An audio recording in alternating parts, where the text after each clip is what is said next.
In September 2022, the British government announced a budget. Not a radical budget, not a war budget, a tax cut budget. The kind of thing governments do all the time. Lower taxes, stimulate growth. Standard playbook. Within 72 hours, the British pound had crashed to its lowest level against the dollar in 230 years. The Bank of England had to make an emergency intervention. Pension funds across the UK were hours away from collapsing. The Prime Minister who announced that budget was gone within 6 weeks. The shortest tenure in British political history. What happened? The bond market happened. No election, no revolution, no external enemy. Just bond traders sitting at terminals, making decisions, and an entire government's agenda, and eventually the government itself, being dismantled by the consequences. If you think bonds are boring, safe, old-person investments with nothing to do with your life, this video is going to correct that impression completely. The thing nobody explains properly. Bonds are everywhere. They are the plumbing of the global financial system. Every government that spends more than it collects, which is every major government on Earth, issues bonds. Every large corporation that needs long-term financing issues bonds. Every bank that needs to raise capital issues bonds.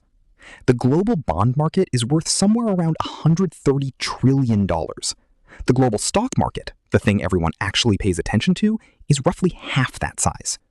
The market everyone talks about is smaller than the market nobody explains. And the reason most people don't understand bonds is not that they're complicated. It's that the one concept at the center of bond math, the relationship between price and yield, is slightly counterintuitive. Once you get it, everything clicks. Once you don't, nothing makes sense. So let's get it. What a bond actually is. Strip away all the jargon, and a bond is one of the simplest financial instruments ever created. It is a loan. That's it. You lend money to a government or a company. They promise to pay you a fixed amount of interest, called the coupon, every year for a fixed period. At the end of that period, they give you your principal back. You walk away. They kept the use of your money for however many years the bond ran. Say the Indian government issues a 10-year bond with a face value of 1,000 rupees and a coupon of 7%. Every year, you receive 70 rupees in interest. After 10 years, you get your 1,000 rupees back. Simple. Now here's where it gets interesting. After you buy that bond, you don't have to hold it for 10 years. You can sell it. And the price someone will pay you for it in the open market fluctuates every single day based on one thing: what interest rates are doing right now. Here's the mechanism. If you bought a bond paying 7% and today's interest rates rise to 9%, your bond suddenly looks less attractive. New bonds being issued today pay 9%. Why would anyone buy your old 7% bond at face value? They wouldn't. So the price of your bond falls until the effective return on buying it at the new lower price equals roughly 9%. The yield rises, the price falls. Flip it. If interest rates drop to 5%, your 7% bond looks fantastic. Everyone wants it. The price rises. The yield falls. Bond prices and bond yields move in opposite directions. Always, without exception. This is the iron law of bond math, and once you understand it, you start to see why it matters so far beyond just the bond market itself. The yield that runs the world. There is one bond yield that matters more than any other number in global finance: the yield on the 10-year US Treasury bond. This is the rate at which the United States government borrows money for 10 years. And because US government debt is considered the closest thing to a risk-free asset that exists, backed by the largest economy with the world's reserve currency, every other interest rate on Earth is benchmarked against it. Your home loan rate is linked to it. Corporate borrowing costs are linked to it. Emerging market currencies are affected by it. When the 10-year Treasury yield rises, money flows toward US bonds, away from riskier assets, away from developing economies, into dollars. When it falls, In 2022, the 10-year Treasury yield went from about 1.5% at the start of the year to over 4% by October. That single move in one number triggered the worst year for global stocks in over a decade, caused currency crises in multiple emerging markets, and contributed directly to the UK pension fund catastrophe we opened with. One number, cascading consequences everywhere. If you want to understand why markets did what they did in any given year, you almost always have to start with what bonds were doing. The uncomfortable math of government debt. Now let's talk about what bonds mean for governments, because this is where the story gets genuinely uncomfortable. Every time a government runs a deficit, spends more than it collects in taxes, it borrows the difference by issuing bonds, and it pays interest on those bonds every year they're outstanding. As long as interest rates are low, this is manageable. For most of the decade following 2008, interest rates globally were near zero. The cost of government borrowing was historically cheap. Governments borrowed more, debt levels climbed, but the interest burden stayed contained because rates were so low. But the trouble was, the danger was that interest rates were always going to go up. And even if interest rates don't double overnight, just a small increase can be devastating.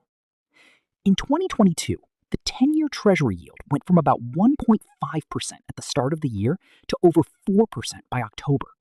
That single move in one number triggered the worst year for global stocks in over a decade, caused currency crises in... Then came 2022. Inflation spiked. Central banks raised rates sharply. And suddenly, governments that had borrowed heavily at near zero rates now faced a new reality.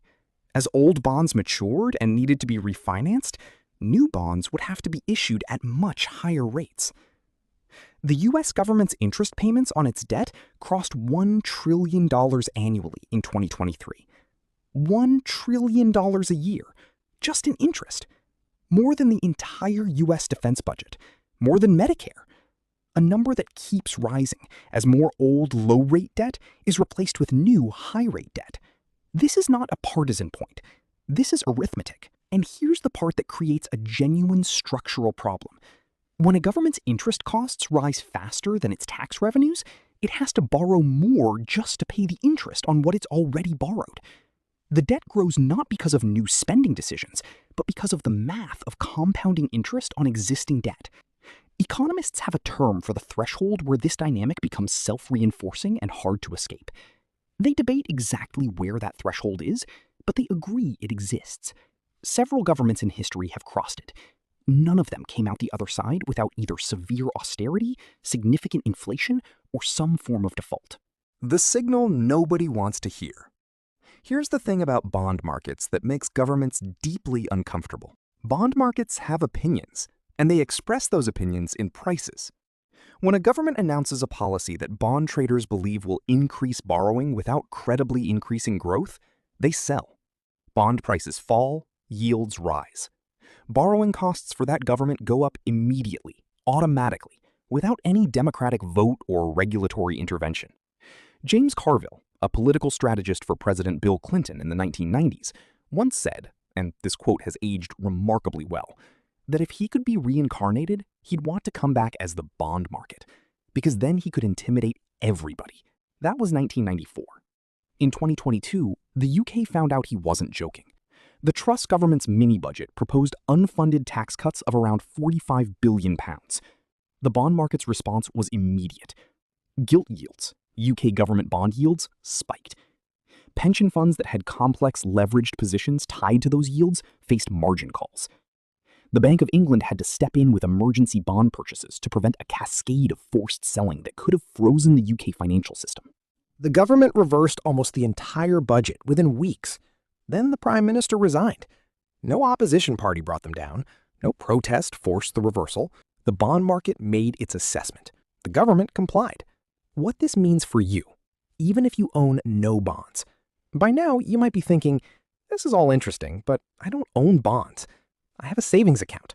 I have some mutual funds, maybe some stocks. Why does any of this affect me? Because bond yields set the price of money itself. When bond yields rise, banks charge more for loans. Home loan rates go up. Business loan rates go up. The cost of financing a car, a business expansion, a new factory, all of it rises. Investment decisions that made sense at 6% interest don't make sense at 9%. Companies slow down hiring. Startups can't raise capital cheaply. The economy cools. When bond yields fall, the opposite. Money becomes cheap. Asset prices rise. Because the same future earnings look more valuable when discounted at a lower rate. Stocks go up. Real estate goes up. And you live inside that temperature. You just might not have known what was controlling it. The question that has no clean answer. So here's where this ends. Not with a resolution, but with an open edge. Governments around the world are carrying debt loads that, at higher interest rates, cost significantly more to service than they did 5 years ago. At the same time, the political pressure to spend on defense, on aging populations, on climate infrastructure, on economic competition is not decreasing. At some point, the bond market has to reconcile those two realities. Either governments find credible paths to lower deficits, or inflation does the work of reducing the real value of existing debt. Or yields rise until something breaks. A bank, a pension system, a currency peg, a government. The resolution, when it comes, will probably not look like a gentle policy adjustment. These things rarely do. And here's the thought I want to leave you with. The bond market is often described as the smart money, the part of finance where the most sophisticated, most informed, most long-term oriented investors operate. These are institutions with research departments, risk models, decades of data. Those institutions are still lending to governments with debt trajectories that, by their own models, are not indefinitely sustainable, which means either they know something we don't, or they believe they'll see the problem coming early enough to get out. Or